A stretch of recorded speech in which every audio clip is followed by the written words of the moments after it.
Make my heart your home.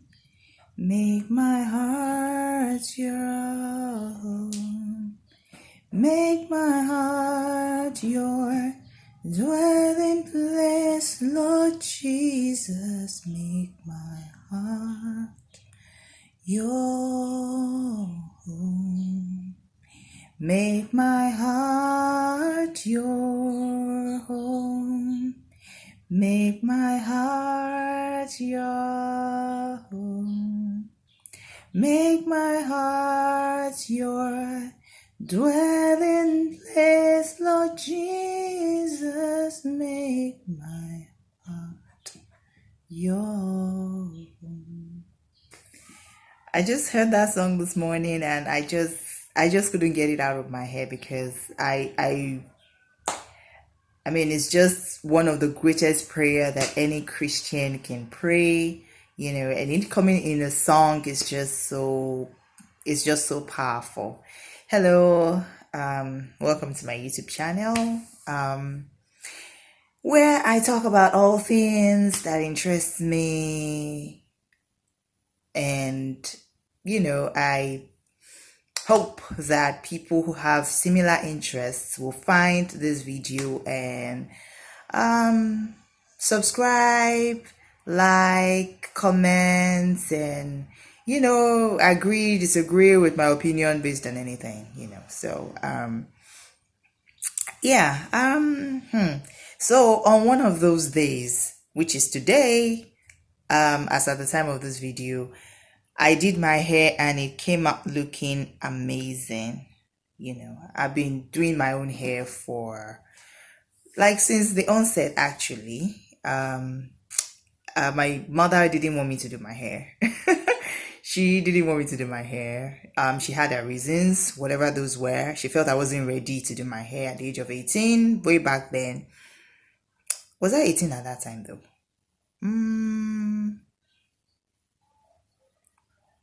Maybe not. There was a time when, even when I was 18, she was like, no. And I was saying, I will do my hair myself if this is what this is about, So it was a kind of pact I had with my mom.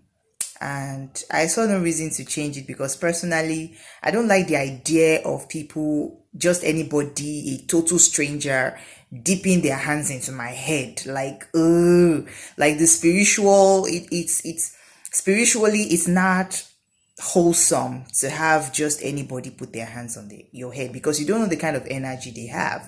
You don't know the kind of spirits that dwell in them, right?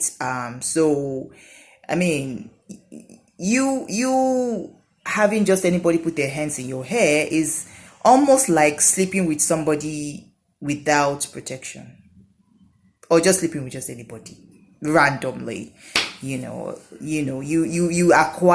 could acquire diseases, and if you don't acquire diseases, you could acquire bad energy, negative energy, whatever energy the person is coming with. I don't want all of that transferred into my head, right? So and in some Black cultures that are not necessarily African, the First Nations in America, I read somewhere that they did their hair themselves, that they do their own hair by themselves. Of course, they have long, mostly straight hair, so I imagine that it would be easier for them to do their own hair. But Africans, in the culture I come from, it's like it's part of the culture actually to go and do your hair. And in my tribe, it's called they call them onidiri, more like the person that twists and ties your hair. That's like the verbatim of how to describe that. So most of the time you don't have our people from my part of the country, you don't have them doing their hair by themselves. The Hausas, for example, the Igbos, They do their own hair mostly by themselves because it's quite easy. They just split their hair in 3 places, 4 places, and braid it. Yes, and then decorate it with beads. Basically, that's just it for them. So they don't really need someone to do the hair for them. Although if you're from a rich family or for a royal family in the Igbo culture, of course, you're going to need your maids to help you arrange the beads appropriately so that it's not too much, it doesn't tilt here or there. But if you're, just a commoner, you might not even need beads. That is even if you can afford beads to start with, because beads in our culture way back then were probably as expensive as diamond. Yeah, probably as expensive as diamond. So it wasn't something that everybody could have. Okay, so let's just say I'm subscribing to the cultures right now that do their own hair themselves, because I already explained I'm not really comfortable with just anybody touching my head. You understand? So I want to keep my head as pure as possible. The head is very, very important spiritually, and in terms of your destiny and all of that. You don't want some negativity intruding in your creativity. Hallelujah. Did I just say that? That's I patent that, okay? You don't want some negativity intruding in your creativity. Rema. Okay. Moving on. I need to go and write that down. That just came, So I try to distance myself from all of that. And besides, even as Black people generally, you don't want people touching your hair, right? So you go, no, you cannot touch my hair.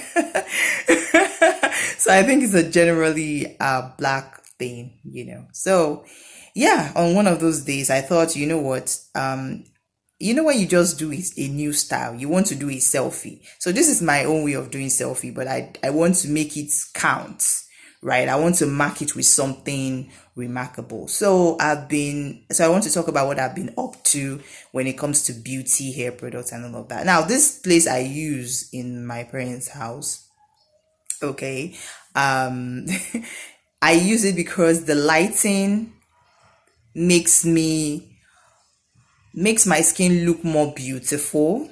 I don't know how that happens, but the lighting makes my skin more beautiful. The lighting is just perfect on me. So I don't have any fault with that. So I just prefer to do my videos in here most of the time. Like the lighting is just amazing, like I'm like, it's encouraging, sometimes when you do all that you've been doing on your skin and for your skin, and you do all of that, and then you're doing a video and your skin is looking like the colors are not rhyming, it's not blending, the lighting is poor, you feel sometimes discouraged, So I find this encouraging, and it makes it easier for me to talk about what I'm doing with my skincare. I mean, if my skin is not looking that nice, you understand, what I'm saying may not even make sense to a lot of people, because they'll be like, yeah, we can see how that is working for you, that sort of thing. So I've been up to a lot of things when it comes to my hair and skincare. So as for my hair, I caved in a bit. I wouldn't say a bit. I wanted to go I wanted to remain purely natural all through, and I tried a lot of things. Well, I haven't tried a whole lot of things, but I tried the things I had access to. There is still many, many, many, many, many, many more things. I haven't tried mud, for example. I haven't tried black castor oil, for example, because it's quite pricey here in Nigeria. It's very, very expensive. So I can't. Sorry, it's just so pricey. And I haven't tried a lot of things. I haven't tried chebe, for example. People have talked a lot about that as well. So there are so many things I haven't tried, and for itchy scalp and dandruff. So I could only try the things that were easily accessible and was within my budget. And I'm sure they could have worked for someone else, maybe someone that has, it might work for someone else, even if theirs might be severe. You know how it is. Our body systems are not the same. You understand? We might be facing the same situation, but your body might respond to something. Your body might respond to something that my body may not respond to. You understand? Just like if I could use lemongrass tea for my hair, for example, and I might not feel much of any difference for what I'm using it for. It's not that it's not working, it's that it's not working for what I need it for. And you use it and your problem is solved. Bam, done, dusted. You understand? So I've tried quite a number of things. I've tried melting camphor and in oil. Then again, I I didn't do it strictly as it was explained. So that might have been the reason why it didn't work the way I wanted it to work. That might have been it. So I ended up using it for pre shampoo because I'm just like that. I cannot stay with just using 2 ingredients. No, I must add many ingredients along the way. I'm just like that. I can't help myself. You understand? So in that same concoction, it was supposed to be camphor and what's it called? Coconut oil. But for some reason, shea butter ended up in it. I don't know where that came from. I just thought oil was oil. So what's the difference? You understand? But I later realized that shea butter can actually cause itching. So it's meant for the hair, not the scalp. It took me a while to actually realize that. It was kind of crazy like that. So what else? Yeah, I added, what is it called now, ginger peelings into it, and I kept sort of cooking it, not cooking it per se, but putting it close to heat so that everything in there, the mixture would just, I added a lot of things. Can't remember what else I added, you understand? But one thing was for sure, it was pepperish, but it didn't work for the dandruff. It didn't stop the itching. However, if I had to do a massage, if I have to massage my muscles, I remember, I don't know what maybe my mother, had a bruise somewhere, or she felt pain somewhere. You understand? She needed a massage. When my mother needs a massage, I use it and she's like, oh my God, like the pain just vanished. Yeah, that's natural things for you. It might not work for what you made it for, but that it doesn't work, that's a lie. It will work. It might not work for what you originally prepared it for. So for the length of time it lasted, I was actually using it for pre-shampoo. So I would massage it into my hair. I just noticed that with my hair, it became, maybe I added too much camphor. I don't know, So I didn't follow the recipe, so I can understand why it might not have worked for what I wanted it for. So word of advice, when you're taking advice from somebody, first and foremost, follow the instructions as they have said. Don't add anything, don't remove anything, use the right measurements, use the correct specified ingredients. Do you understand?